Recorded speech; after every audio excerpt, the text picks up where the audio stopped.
اللهم صل على سيدنا ومولانا محمد وعلى آل سيدنا ومولانا محمد وبارك وسلم وصل علیه.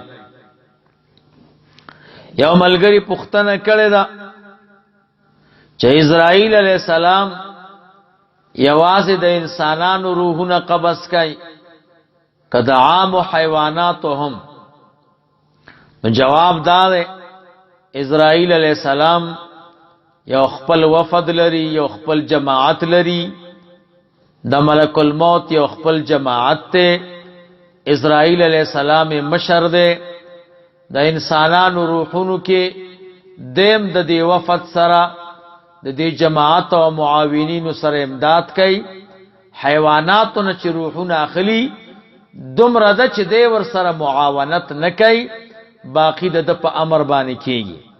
دا مسله فتاوی حدیثی لیکل ده، صفحه دا 14.